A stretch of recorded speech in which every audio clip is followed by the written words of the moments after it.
예, 안녕하십니까. 방금 소개받은 한국생산기술연구원의 조용주라고 합니다. 아까 그 말씀해 주셨는데 저희 로고 중에 여기 큐팩토리 저희 그 국표원 사업으로 지금 1년 정도 하고 있고요. 그 연구 결과물의 그 대표적인 이제 로고를 저희가 큐팩토리로 잡았고 기진회하고 저희 생기원 그리고 포항공대 부산대 이렇게 해서 저희가 1년 사업을 진행하고 있습니다. 그래서 앞쪽에 저희가 부스 만들어서 시연도 하고 있으니까 한번 끝나시고 시간 되실 때 한번 참고를 하시면 좋을 것 같고요. 오늘 제가 발표드릴 제목은 중소중견 제조기업 공정 및 품질 개선을 위한 스마트 공장 추진 방안과 통합 플랫폼에 대한 내용입니다. 그래서 이 큐팩토리라는 내용을 포함해서 저희가 저희 생기원에서 계속 중소 중견기업 관련된 솔루션 개발을 한 10년 넘게 하고 있거든요. 그래서 그런 솔루션이 어떻게 고도화되고 이게 어떤 방법론을 통해서 실제 중소 중견기업에 적용이 될 수 있을 건지에 대한 내용을 말씀을 드리도록 하겠습니다. 다행히 저희가 5분을 제가 좀 더 벌어서 장표를 좀 많이 준비했는데 좀 최대한 전달해 드리도록 하겠습니다. 예, 저는 전공을 산업공학을 해서 주로 이제 좀 뭐 큰 그림입니다. 프로세스나 공정, 뭐 이런 시뮬레이션, 이런 품질, 이제 이런 쪽에 저희가 좀 관심을 갖고 계속 R&D를 하고 있었고, 대표적인 뭐 저희 생기원 저 연구 결과의 어떤 브랜드인데 포피스라는 브랜드입니다. 그래서 저희가 당초 이 이름을 지을 때 저희가 MS 오피스는 사무실에서 쓰는 그 오피스고 저희 공장에서 쓰는 오피스다라고 해서 뭐 팩토리 오피스 이런 형태로 저희가 시안을 만들어서 계속 연구 개발을 하고 있습니다. 그리고 최근에 뭐 스마트 팩토리 관련된 연구를 진행하고 있습니다. 먼저 그 제가 장표에 잠깐 그 목차만 넣었는데요. 요거를 제가 뭐 어쨌든 제 느낌입니다만 어쨌든 제가 갔다 온 어떤 참관기에 대한 거를 먼저 한번 공유를 해드리고 서로 고민해보는, 그리고 어쨌든 우리가 따라가야 될 길은 상당히 멀고 험한데 앞에 그 저기 첫 번째 원장님께서도 말씀하셨지만 사실은 수준이 많이 낮지만 어쨌든 저희가 해야 되기 때문에 배치마킹도 해야 되고 어떤 로드맵도 만들어야 되고 이제 이런 어떤 전략적인 부분을 같이 고민을 했으면 합니다. 그래서 요게 실제 메세 24일부터 28일까지 했던 제가 이제 발표 준비를 하려고 사이트 들어갔더니 이미 2018년도 홍보를 하고 있었습니다. 그래서 어쨌든 내년에도 한번 뭐 혹시 기회가 되시면 참관하시면 좋을 것 같고요.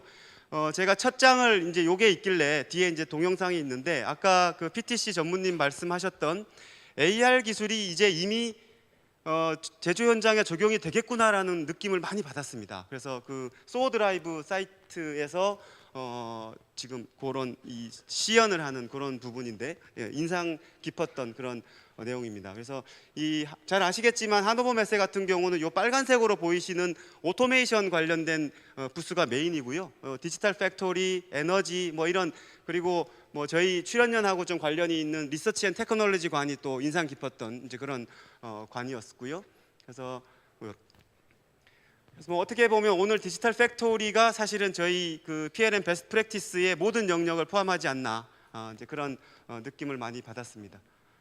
예, 뭐 느낀 점 한 7가지 정리를 했습니다. 그래서 먼저 CPS AR 관련된 이 4차 산업혁명 핵심 기술의 제조 현장이 이미 적용이 되고 있구나, 이제 이런 느낌을 많이 받았고요. 그리고 두 번째는 로봇은 정말 필수가 된 것 같습니다. 그리고 더 나아가서 이 페스토나 이제 이런 기업들이 실제 어떤 로봇을 응용한 또 새로운 어떤 개념의 협업 로봇이나 또는 바이오 로봇 같은 이런 개념의 로봇도 지금 시연을 하고 있는 이제 그런 현황인 것 같고요. 그리고 독일 같은 경우, 특히 이제 미국하고 독일은 좀 관점이 다른 것 같습니다. 독일은 하드웨어 기반의 어떤 기술 관점에 접근, 하지만 소프트웨어로 가고 있고, 실제 미국 같은 경우는 소프트웨어 중심의 어떤 기업이 실제 하드웨어로 가고 있는 이제 이런 현상을 많이 느꼈고요. 그래서 어쨌든 뭐 경계가 없어지는 이제 이런 느낌을 많이 받았습니다. 그리고 대표적으로 뭐 아시겠지만 중국 화웨이 같은 경우는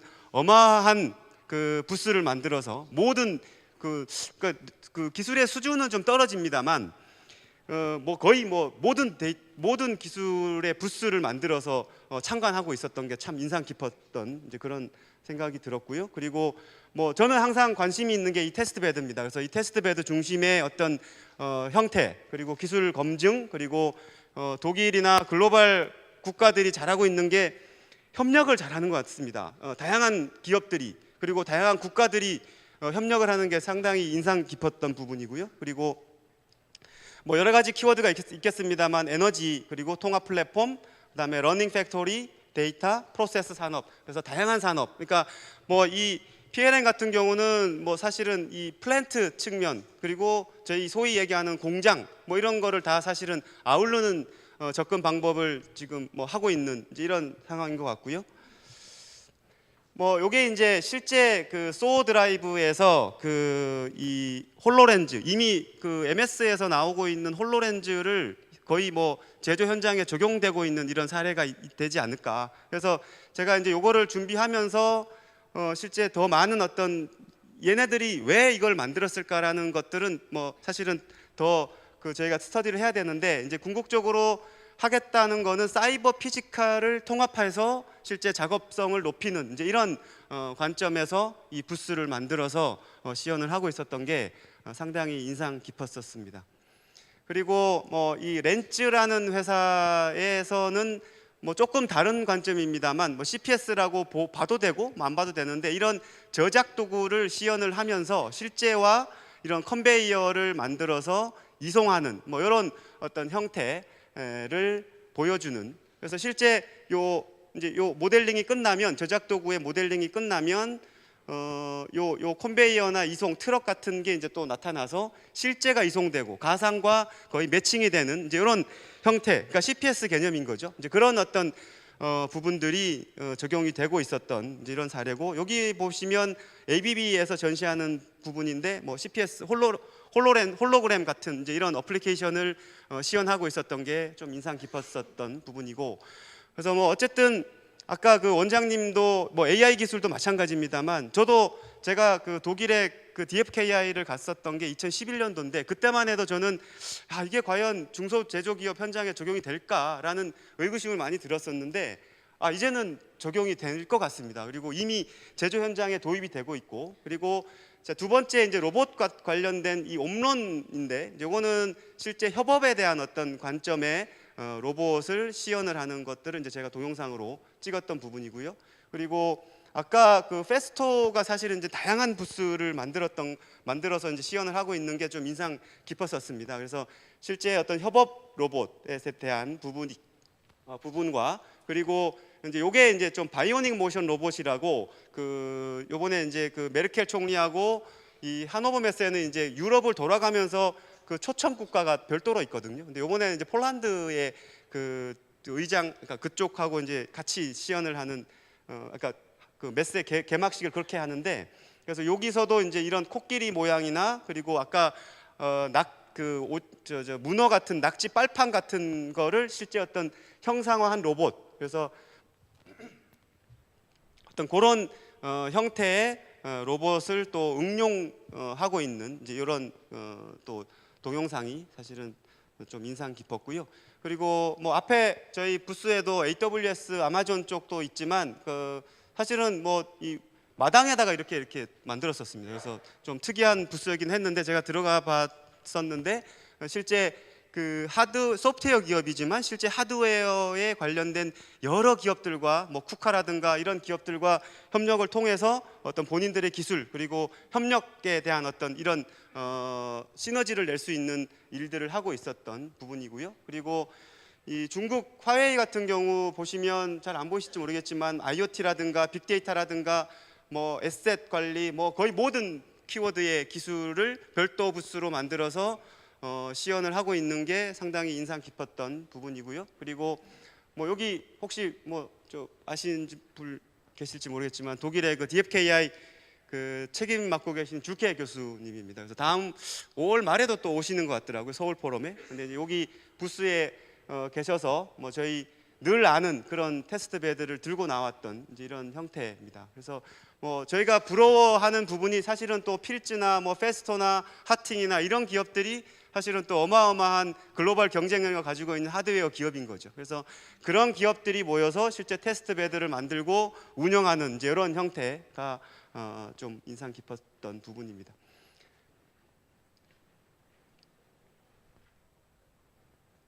예, 죄송합니다.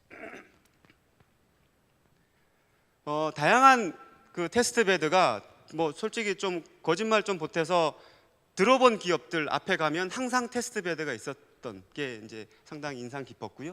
그래서 실제 백호프라든가 그리고 보쉬 그리고 뭐 저희 출연연 같은 프라노퍼 연구소, 특히 이제 IPA 같은 경우는 저희 생경 같은 연구소입니다. 뭐 금형, PLM, 뭐 다양한 어떤 재료 관련된 연구소 연구를 하는 연구 분야를 하고 있는 연구소인데 이런 테스트 베드를 만들어서 또 운영을 하고 있었고, 또 OPC UA 관련된 그런 기술들을 담아서 실제 또 본인들의 기술을 검증하는 뭐 이런 또 형태의 테스트 베드가 또 있었습니다. 그리고 이 필즈 같은 경우는 이제 협업 로봇 관련된 그런 기술을 보여주는 테스트 베드인 것 같은데, 제가 정확하게 이거를 초콜릿을 넣었다 뺐다 하는 게 이걸 왜 하는지를 잘 모르겠습니다. 근데 여기 사람이 와서 이제 이렇게 초콜릿을 가지고 가는지 이게 협업에 대한 관점인지 뭐 이거는 제가 좀 더 스터디를 해서 뭐 나중에 혹시 기회가 되면 리포트로 한번 공유를 할 계획입니다.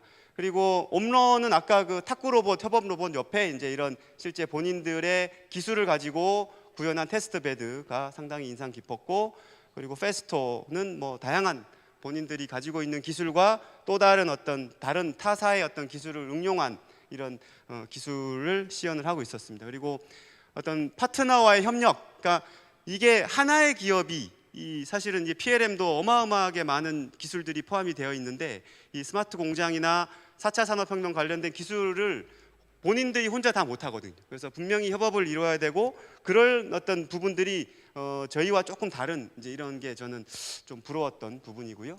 그리고 마지막으로 통합 플랫폼 관점은 뭐 지멘스는 워낙 뭐 이런 통합 플랫폼이 있으니까 밸류 체인과 그리고 다양한 어떤 서비스까지도 고려하는 이제 이런 솔루션, 그리고 더 나아가서는 실제 러닝 팩토리에 관련된 솔루션들도 이미 국내 비즈니스를 하고 있습니다. 페스토도 마찬가지고. 그래서 뭐 다양한 어떤 본인들이 가지고 있는 통합 플랫폼을 가지고 비즈니스를 하고 있는 이런 상황이고, 그리고 뭐 OPC UA나 실제 이 데이터에 대한 어떤 델타 인티그레이티드 오토메이션 뭐 이런 다양한 어떤 그 뭐 아까 말씀 주셨던 ISA 95 형태의 어떤 통합 플랫폼 개념으로 이제 기업들이 가져가는 이제 이런 형태인 것 같습니다. 그리고 뭐 AWS도 마찬가지고요. 그리고 뭐 이 러닝 팩토리 같은 경우가 이제 페스토가 지금 계속 밀고 있는 아젠다인데, 이것도 이제 별도의 부스를 만들어서 실제 본인들이 가지고 있는 어떤 공합이라든가 어떤 제어 기술과 그리고 실제 소프트웨어 기술은 사실은 좀 부족하죠. 원래 이 페스토란 기업이 엔지니어링 기업은 아니니까 공장을 전문적으로 만드는 기업은 아니죠. 하지만 본인들이 가지고 있는 기술과 여러 가지 기술들을 인티그레이션하고 소프트웨어로 얹고 이제 이런 부분들을 러닝 팩토리로 푸는 이제 이런 비즈니스도 하고 있는 이제 이런 형태였고요. 그리고 뭐 이게 부러우면 사실은 지는 거긴 한데 어쨌든 부러운 부분이 분명히 있었고요. 이제 이런 부분들을 저희가 좀 벤치마킹해서 국가적으로 좀 뭔가 전략을 세우면 좋지 않을까 생각해서 한 몇 가지 정리를 해봤습니다.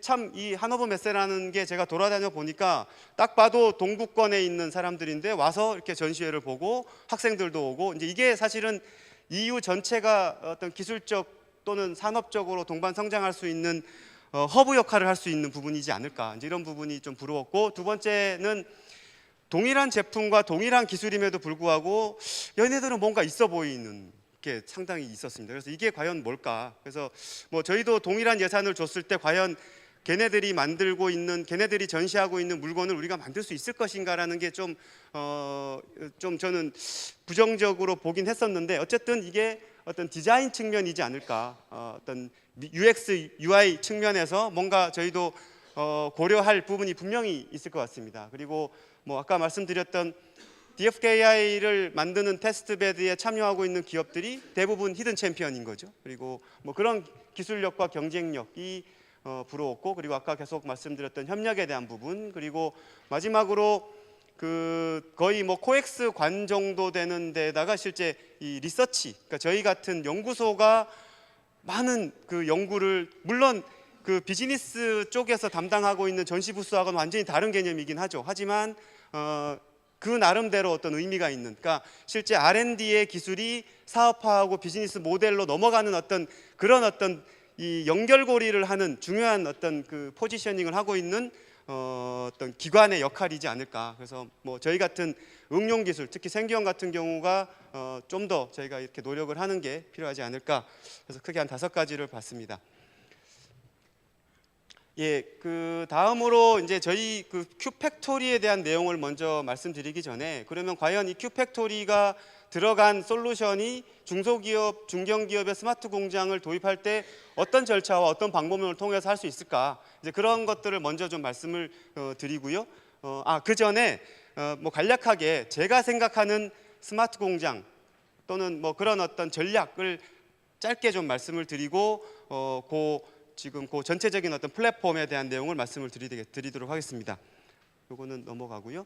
그래서 어쨌든 아까 그 김태환 회장님 말씀하셨지만 수직적인 어떤 샤플로에서 올라오는 데이터가 뭐 딥러닝까지 할 수 있는, 의사결정할 수 있는 이 최상위 단까지 올라올 수 있는 어떤 통합, 그리고 고객의 요구사항을 반영한 PLM이 돼야 되는 거죠. 사실은 그러니까 VOC, 고객이 요구하는 정성적으로 던지는 요구사항을 PLM이 받아서 제품 개발로 넘겨줘야 되는 이제 이런 부분들이 있는 거죠. 그래서 그런 부분들이 유기적으로 수직적인 통합과 수평적인 통합이 이루는, 이제 저는 그런 게 어떤 스마트 공장의 궁극적인 목표이지 않을까라고 생각이 들고요. 그리고 아까 원장님 말씀하셨지만 상당히 기술이 많이 있습니다. 그래서 그 기술을 어떻게 엮어서 통합하고 하느냐, 이제 저는 그게 관건이라고 생각을 합니다. 물론 기술적인 발전도 아까 뭐 엑스퍼트 시스템에서 뭐 이 딥러닝 이렇게 발전하는 것도 물론 있죠. 그래서 이제 그런 부분들을 어떻게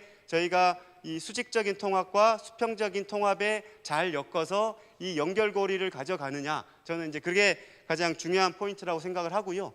그래서 좀 더 이제 제조 영역으로 좀 들여다보면 저희가 이제 관가해서는 안 될 게, 이 저희가 항상 매니팩처링 단을 보는데 이 비즈니스 단도 같이 봐줘야 된다라는 거죠. 그래서 실제 기간계 레가시 시스템하고 어떻게 붙일 건지, 그래서 이제 이런 부분들, 그리고 제조 샵플로 단에서도 인터페이스나 뭐 MES 플래닝 뭐 이런 다양한 솔루션들, 그러니까 영역들이 분명히 있는데 이제 이런 영역들을 어떻게 연결할 건지, 그게 이제 사실은 소프트웨어나 또는 하드웨어 기술을 넣어서 통합을 하고 이제 이런 관점이라고 저는 생각을 하고 있습니다.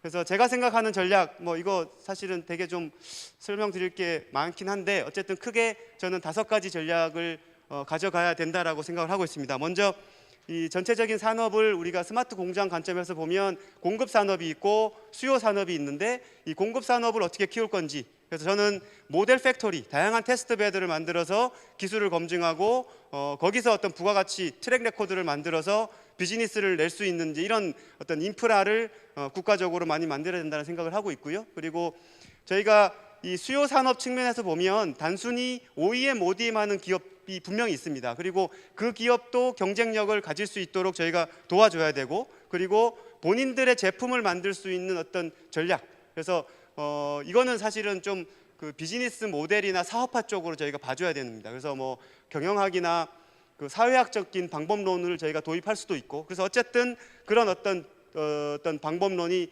요 화살표에 반드시 들어가야 될 것 같고요. 그리고 이 매스 커스터마이제이션 할 수 있는 어떤 방법론, 그리고 궁극적으로는 저희가 공장을 또는 제품도 물론 우리나라 제품을 많이 만들어야 되겠지만 이런 기술들을 활용을 해서 실제 공장을 만들 수 있는 이런 어떤 전략을 만들면 좋지 않을까 라고 생각을 하고 있습니다. 그래서 지금 저희가 하고 있는 일 중에 다양한 테스트 베드를 만들고 있는데요. 그래서 요게 이제 저희 그 미래부 사업으로 하고 있는 테스트 베드입니다. 그래서 요게 1차 연도 결과고 이제 요게 2차 연도 결과인데, 실제 그 뭐 저희가 이제 평가를 그저께 받았는데 질문이, 야 그러면 저기 독일에서 하고 있는 테스트 베드하고 뭐가 차이가 있냐라는 게 질문 사항 중에 하나였는데, 사실은 그런 부분들을 저희가 분석하기엔 아직은 좀 이르지 않을까. 그래서 그런 것들은 저희가 좀 만들어 나가야 될 부분인 것 같고요. 저는 이제 이 테스트 베드의 차이점은 저희는 실제 모터를 만드는 테스트 베드입니다. 그래서 요게 한 14파이, 16파이, 그리고 길이는 3.5cm, 3cm 정도, 3.5cm 정도 되는 테스트 베드, 실제 테스트 베드입니다. 그래서 저희는 여기에 주로 이제 소프트웨어적인 어떤 다양한 기술들을 검증할 수 있는 어떤 플랫폼을 만들 거고요. 그리고 러닝 팩토리 관점에서, 그러니까 이 러닝 팩토리도 사실은 어떤 뭐 제어기나 MES 이런 교육도 물론 중요하지만 저는 항상 좀 주안점을 두고 있는 게 이 밸류 체인을 어떻게 통합할 거냐. 그래서 저는 이 테스트 베드를 활용을 해서 이 3D 프린팅, 어디티브 매니팩처링도 붙일 겁니다. 그리고 실제 아까 말씀드렸던 사업화 비즈니스 모델에 대한 부분들도 한번 연결을 시켜보는 일들을 할 건데, 그러면 이 모터가 들어가는 제품은 다양하죠. 뭐 드론이 될 수도 있고, 뭐 RC카가 될 수도 있고, 이제 그런 것들을 실제 고객이 요구하는 요구 사항부터 어떻게 PLM으로 넘길 건지, 그리고 그게 어떻게 생산이 돼서 만들어져서 시장에 풀릴 때 어떤 사업화 전략과 비즈니스 모델을 가지고 할 건지에 대한 어떤 전략과 교육, 이런 부분들을 또 저희가 연구를 할 거고요. 그리고 뭐 오늘 제가 주로 이제 말씀드릴 부분이 이 부분인데, 이 OEM, ODM 기업들을 어떻게 할 거냐. 그래서 뭐 물론 이 제품 설계나 또는 뭐 이런 쪽이 분명히 있긴 하겠습니다만, 주로 이제 저희가 정부에서 접근하고 있는 거는 이 공정 설계와 제품 생산 단계인 거죠. 그래서 MES나 프로세스 시뮬레이션이나 이런 것들, 그다음에 실제 자동화라든가 로봇을 넣는다든가 지그를 넣는다든가 이제 이런 일들을 하고 있고요. 그리고 실제 아까 말씀드렸던 공급 산업의 테스트 베드도 필요하지만 다양한 산업의 이 프로세스나 산업의 특징이 다르기 때문에 그 산업에 맞는 또 테스트 베드도 저는 만들어야 된다라고 생각을 합니다. 그래서 그런 수요 산업의 테스트 베드도 필요하다, 이제 이런 말씀을 드리고 싶고, 그리고 이 제품을 만들 수 있는 어떤 전략, 이거는 이제 브랜드를 만드는 부분이긴 한데, 실제 이 서비스나 또는 비즈니스 모델을 어떻게 만들 건지에 대한 부분입니다. 그래서 이거는 가치 사슬로 보면 이제 맨 앞 단계라고 보시면 되죠. 우리가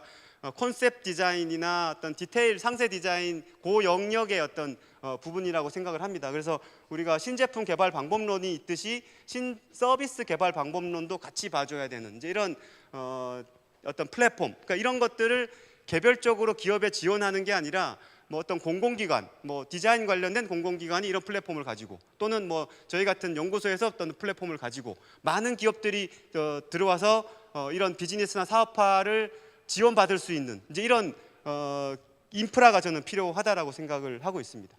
그리고 뭐 이제 그 다음 단계가 이제 사용자 맞춤형 제품을 어떻게 만들 거냐, 이제 그게 저는 요 부분인데요. 사실은 이게 이 VOC, 그러니까 고객이 요구하는 어떤 이 요구 사항들은 이 자라 같은 경우는 어떻게 하냐면 매장에서 일반인들이 던지는 정성적인 요구 사항들을 이거를 일일이 빅데이터화해서 제품 개발 쪽으로 넘긴다고 합니다. 그리고 여기에 어떤 그 회기식이 있어서 요구 사항과 실제 이 제품 간의 어떤 그런 모델을 하나를 가지고 이제 접근을 하고 있는데, 저도 아직 답은 없습니다. 그래서 이게 실제 경영학에서 바라보는 뭐 구조 모형 방정식이나 이제 이런 게 될 수도 있고, 저희 엔지니어가 생각하는 회기 모형이 될 수도 있고, 이제 그런 것들은 뭐 이게 짬뽕이 될 수도 있고, 뭐 그런 것들은 좀 저희가 R&D를 해야 될 것 같은데, 그래서 이런 게 저는 분명히 있어야 될 것 같습니다. 그래서 저희가 오늘 PLM 베스트 프랙티스긴 한데, 이 고객이 요구하는 소리와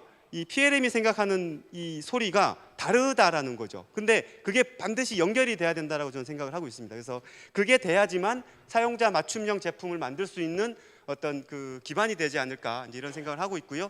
그리고 요거는 저희 생기원에서 대학교 한 3군데 하고 저희가 이제 R&D를 하고 했던 결과물인데, 요거는 김치 공장입니다. 그래서 절임 배추 공장인데 김치 연구소에 저희가 이제 만들었던 부분인데, 어쨌든 우리가 새로운 공장을 만들면 입지 분석도 해야 되고, 그러면 이제 김치라고 한다면 그 산지 입지에서 요구하는 어떤 빅데이터 분석부터 실제 시뮬레이션 이런 것들을 이제 공장을 만들기 전에 해야 된다라는 거죠. 그래서 뭐 이런 것들도 이제 사실은 확장이 되면, 그러니까 이게 어떤 뭐 대표적인 사례라기보다 이런 형태가 저는 되면 좋겠다는 겁니다. 그러니까 우리가 정말 만들 수 있는 그 공장, 그러니까 우리가 뭐 지금 그 우리의 기술로, 우리의 엔지니어링 기술로 만들 수 있는 공장을 좀 만들어서 수출할 수 있는, 뭐 우리가 김치 공장 만들면 수출하면 되잖아요. 그래서 이제 이런 부분들도 사실은 뭐 푸드 인더스트리나 버티컬 팜 뭐 이런 형태로 저희가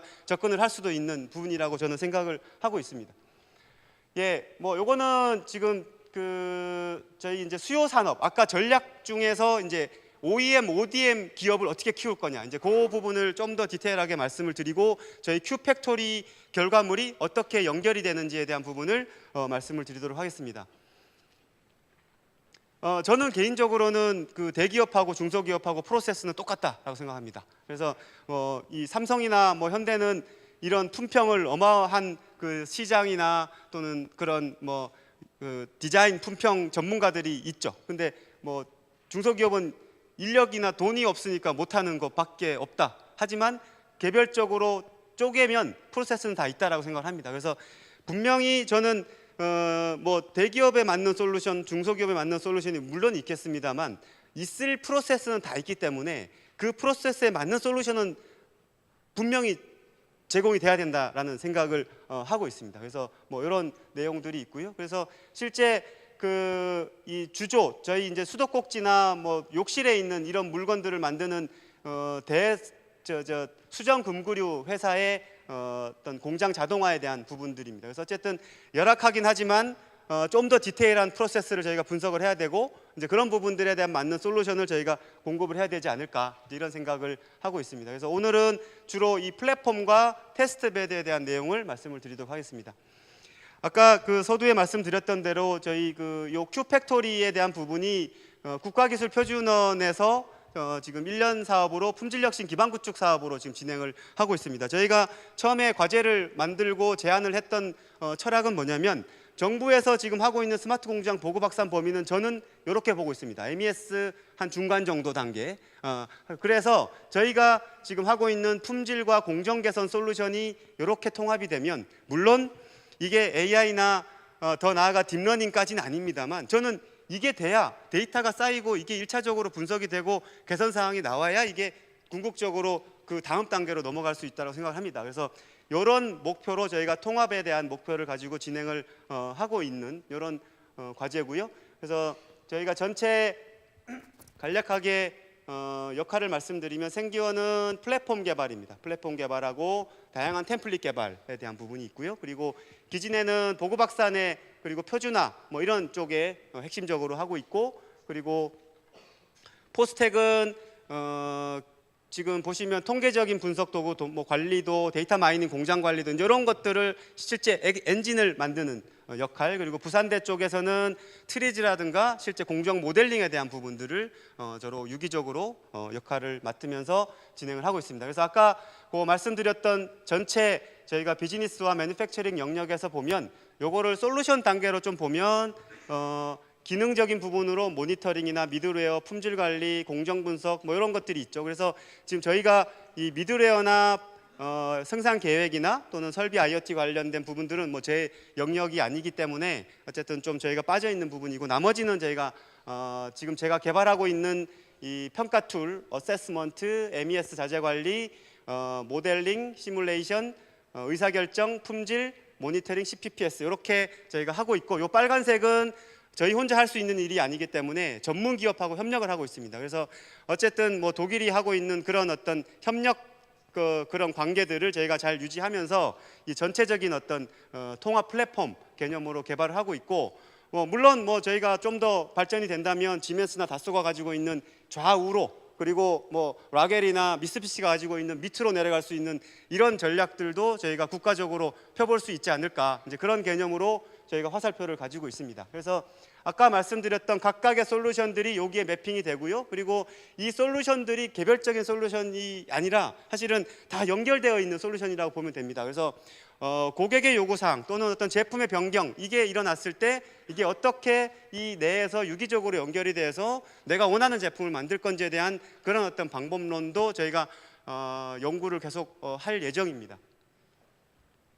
그래서 뭐 제가 생각하는 어떤 간략한 우리 스마트 공장 추진 절차를 말씀을 드리면 사전 공정 수준 진단을 분명히 해야 되겠죠. 그리고 공정 분석해야 되고 컨설팅 해야 되고 어떤 프레임이나 실제 시스템 도입을 해야 되고 그 다음에 도입을 했으면 얘가 1년 동안 운영을 했으면 실제 진단을 해서 결과가 어떻게 되는지, 어떤 부분이 효과가 있고 어떤 부분이 더 부족한지를 또 지속적으로 모니터링을 해야 되겠죠. 그래서 그 각각의 영역에 맞게끔 저희가 지금 이 포피스 통합 플랫폼이 적용이 될 수 있을 거고요. 그래서 어세스, 그다음에 PMPM 시뮬레이션 스마트 같은 경우는 우리가 생산 계획 단계, 공정 준비 단계에서 적용할 수 있는 그런 솔루션으로 적용을 할 수가 있고, 그리고 저희 그 큐팩토리의 이제 트리즈 같은 경우는 사실은 이 트리즈라는 거는 여러분들 최적화 개념하고는 또 다른 개념이죠. 그러니까 이게 트리즈는 혁신적인 방법론을 만들어주는 또는 아이디어를 제공해주는 그런 어떤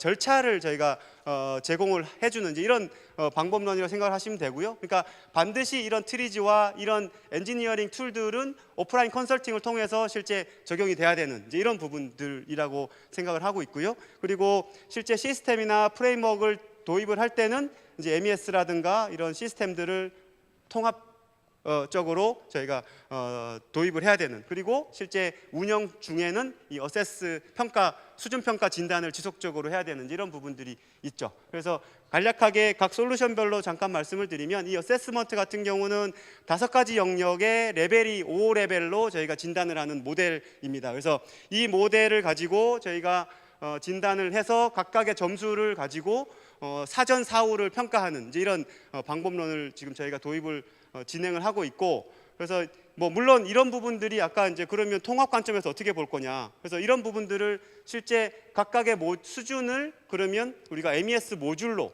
어떻게 연결시킬 건지에 대한 부분도 저희가 뭐 과거에 한번 연구를 했었는데, 그런 부분들도 저희가 좀 지속적으로 연구를 해야 될 부분인 것 같고요. 그리고 이 PMPM 같은 경우는 저희 국가기술 표준원 큐팩토리 결과인데, 저희가 중소기업을 가보면, 저는 이제 생경원에 있다 보니까 많은 기업들을 돌아다닙니다. 근데 기업들 돌아다니다 보면 저희가 그냥 A4 용지 또는 노트를 들고 공정을 분석을 합니다. 그러면 그거를 또 사무실에 들고 와서 또 그거를 정리하고 PPT로 만들어서 다시 기업을 가서 이게 맞냐 또 수정하고 이제 이런 일들을 하는데, 저희가 이제 기본적인 어떤 이 모델링에 대한 그 노테이션을 저희가 정의를 해서 실제 예를 들면 부품의 흐름이라든가 랏의 어떤 이전, 전이, 랏이 없어지고 생성되고 이제 이런 부분들을 실제 모델링하는 도구를 저희가 1차 개발을 했습니다. 그래서 우선은 그 조립 공정을 대상으로 저희가 모델링 방법론을 개발을 했고요. 그리고 이게 실제 또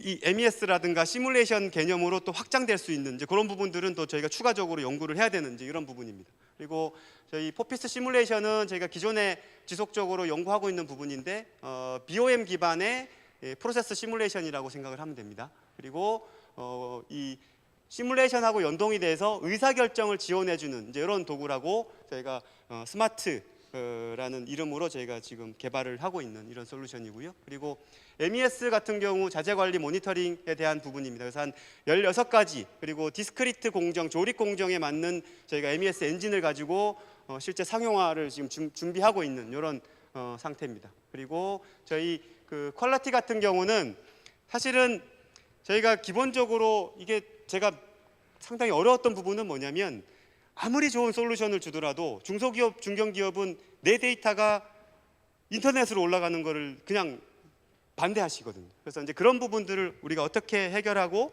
할 건지에 대한 부분들을 고민을 시작을 했고, 그래서 저희가 작업을 했던 게 오픈소스 R 기반으로 엔진을 만들고, 그 엔진을 가지고 실제 제조 현장에 맞는, 이게 중소기업, 중견기업을 가보시면 동일한 제품을 만들더라도 프로세스가 다르거든요. 그리고 바라보는 KPI가 다르고, 그래서 그런 부분들을 템플릿 형태로 저희가 구성해서 쉽게 쓸 수 있는 클라우드 플랫폼을 만들었고, 그래서 아까 말씀드렸던 중소기업의 이 문화적인 문제일 수도 있습니다. 사실은 기술적인 문제는 뭐 이미 저희가 클라우드든 뭐 사스든 뭘 해도 이게 데이터 보안이 저희가 된다라고 볼 수도 있는데, 중소기업 같은 경우는 이제 그런 문화적인 측면에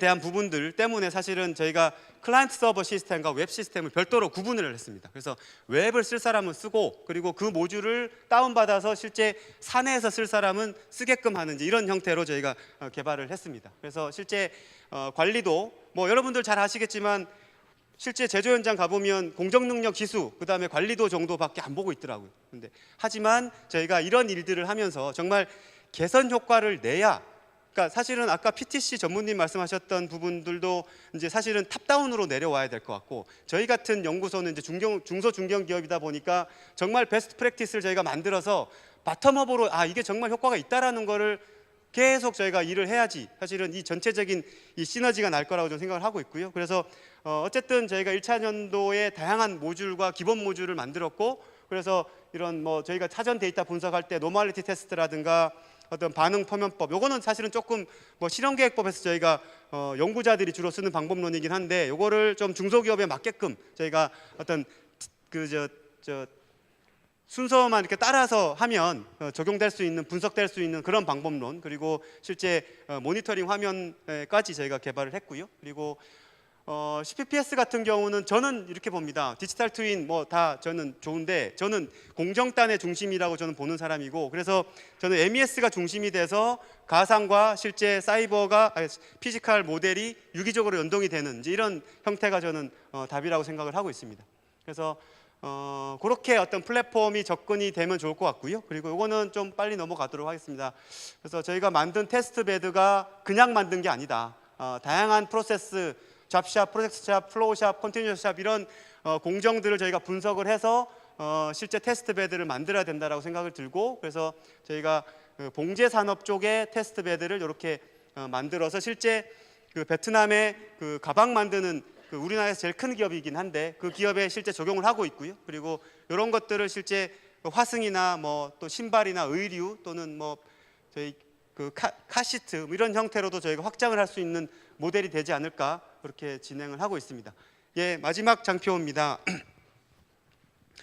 뭐 갈 길도 멀고 할 일도 상당히 많습니다만, 어쨌든 이 테스트 베드를 잘 만들어서, 그러니까 정말 제가 이제 중소기업들 많이 만나보면 그분들이 아주 어려워하는 부분이 뭐냐면, 내가 좀 레퍼런스 할 수 있는 뭔가 좀 줘라. 솔루션도 좋고 뭐 테스트 베드도 좋고, 내가 예산을 투입을 하는데 그 ROI가 나오는지 안 나오는지를 보고 싶다는 거죠. 그래서 그런 부분들이 저는 이런 테스트 베드를 만들어서 그 ROI를 좀 뽑아줄 수 있지 않을까, 이제 이런 생각을 하고 있고, 그리고 아까 실제 우리가 스마트 공장 사실 어렵습니다. 어려운데 그냥 단편적인 MES 넣고 시뮬레이션 넣고 끝나는 게 아니라 정말 진단과 평가, 그리고 분석, 모델링, 시스템, 다시 진단, 이게 계속 돌아가야 이게 기업에서 정말 선순환할 수 있는 이제 이런 방법론이 저는 될 거라고 생각을 하고 있습니다. 그래서 이런 부분들이 유기적으로 됐을 때만이 사실은 중소 중견 기업이 원하는 스마트 공장의 모델이 만들어지지 않을까, 저는 그렇게 생각을 하고 있습니다. 이상 발표를 마치도록 하겠습니다. 감사합니다.